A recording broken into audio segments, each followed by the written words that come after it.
Live. All right, efficient action today. Where are my action takers? Comment action if you're taking some action this week today. What you're taking action on, I want to know. This group is made to be accountable, and that's what we are going to do. Accountability, guys. That's what this whole thing is. This is a big mastermind group where we can all hold each other accountable. Comment what you taking action on. This chapter today is on efficient action. There's action? Yes, right, Kayla. Action. Good. I'm so glad the comments are working. That's awesome. Efficient action. There's a big difference between just taking action in an efficient way and in an inefficient way. So I'm going to start off with just this huge sentence that Wallace has. You can advance only by being larger than your present place. And man or woman is larger than their present place who leaves undone any work pertaining to that place. We have got to take action on the things we want.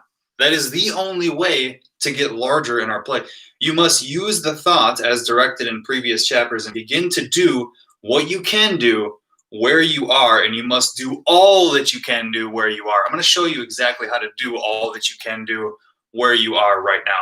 Let me just make sure all of these places are working here. Awesome. Comment what you're taking action on in the comments right there. If you haven't downloaded the book yet, free PDF right there in the comments too. It's a really tiny book, but this is the original manifestor, Wallace Wattles, the Law of Attraction expert. If you've read anything Law of Attraction, this is the original, the OG Law of Attraction expert. Download the book.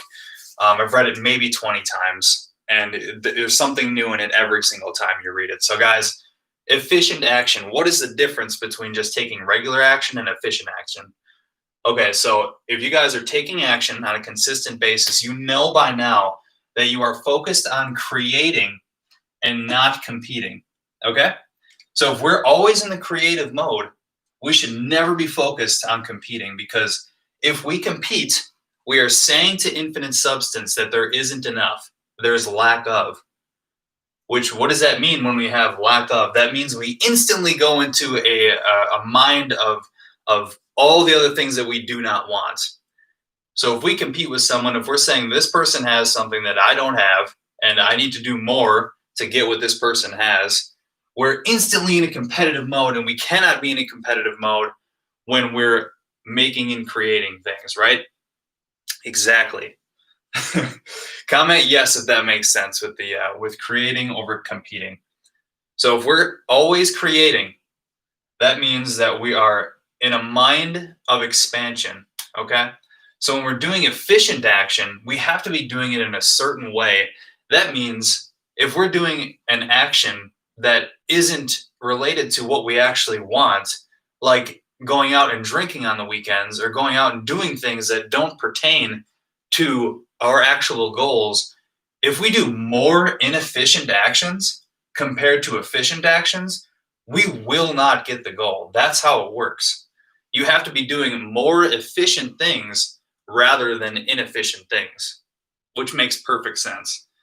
So it really comes down to mathematics when it comes down to the science of getting rich. You do more efficient things, you will get the thing you want. You do inefficient things, you will not get it. Trust me, I've tried. You can't cheat that law. You cannot cheat that law, right? That makes sense. Comment yes if that makes sense. You guys alive out there? All right, Monday morning, 11:30 morning. Okay, so for efficient action, the efficient way to do something is not to rush during the day. We have to stay in the creative mode. We can do all things that day that we can get done, but we cannot rush through the things that we need to get done. We have to stay in the creative mode.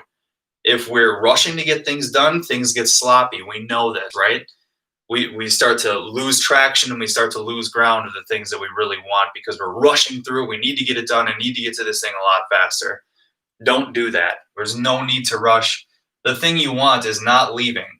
And if you rush towards a thing like that, it's gonna flee. It's just like when you're playing with a dog. when you start to chase that dog, it starts to run away. So we need to hold the image of exactly what we want, right? We talked about thinking in a certain way. We talked about the exact thing we want. I want to go to the Virgin Islands by June 2021, and I want to go there with my wife. We're going to be on the exact thing. Okay, it's not enough to just say, I want to travel, I want a lot of money. Everybody wants that. We have to be exact about what it is, and when it's going to happen. Okay, so I went on a little tangent there, but doing things in an efficient way does not involve rushing. So doing things in an efficient way, we'll have faith and we'll use our will, because we said in our last one, using the will, there was 2 chapters on it. If you haven't seen that one, go back and watch those ones. Using our will does not involve forcing other people to do things that we want them to do because we think it's for their own good. The only way to use will is on ourselves. We don't have to, push it out into outer space. It's within us already. So we have to use will, and we have to have the faith that we're getting what we want right now. The opposite of inefficient is inefficient action, which is doubt and fear. The second we let doubt and fear take over our minds, the second want goes away from us, right? The minute you give it the energy, because everything is energy, the minute we give it doubt and fear, it's going to go away. Does that make sense? That makes the most sense to me. So this is doing things in an efficient way, is doing them with faith and with the will to do it. And then the next one is focusing on what you want. So if you focus on lack and scarcity, guess what? You're going to get more lack and scarcity. Any images that you get in your mind, Wallace talks about in this book, any images that include social media, that includes those the poor commercials where the kids come on and they're any of that. Yes, that's great. We can donate to those, but you have to focus on what's at home first. The people that donate to the poor should be really rich already. And if you're not really rich already, you need to focus on getting rich so that you can donate and things like that. Okay?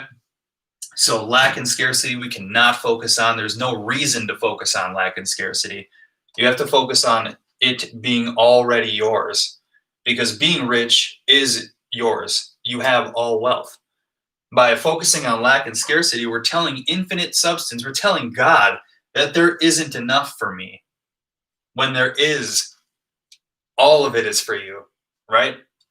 All of it is for you. Comment abundance if you feel that all of it is for you. So riches and all, it is yours. And then it really comes down to the mindset. So it comes down to doing efficient things. It comes down to success or failure. If you do more things in an efficient way, you will see success. That makes sense. If you do more things in an inefficient way, if you're going out drinking, if you're getting high on the weekends, if you're doing things that do not create what you want in an ideal life, it will not happen. You have to cut out those things. It really is the little choices that you make on a daily basis. It really is. That's what it comes down to. The people are successful and people are rich because of the things that people don't see. And these are the things that people don't see, right? That's what it comes down to, guys. So that's efficient action. I hope that was helpful. I just want to end it with the syllabus here. If you don't have this memorized, it's in the units there, or you can Google it.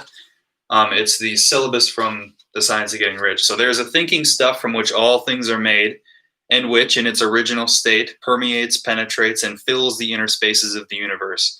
A thought in this substance produces the thing that is imaged by the thought. Man can form things in his thought, and by impressing his thought upon formless substance, can cause the thing he thinks about to be created. And he's changed it a little bit here. In order to do this, man must pass from the competitive to the creative mind. He must form a clear mental picture of the thing he wants and do, with faith and purpose, all that can be done each day, doing each thing in an efficient manner. So I hope that was really helpful, guys. Don't rush. There's no need to rush. The thing you want is not leaving.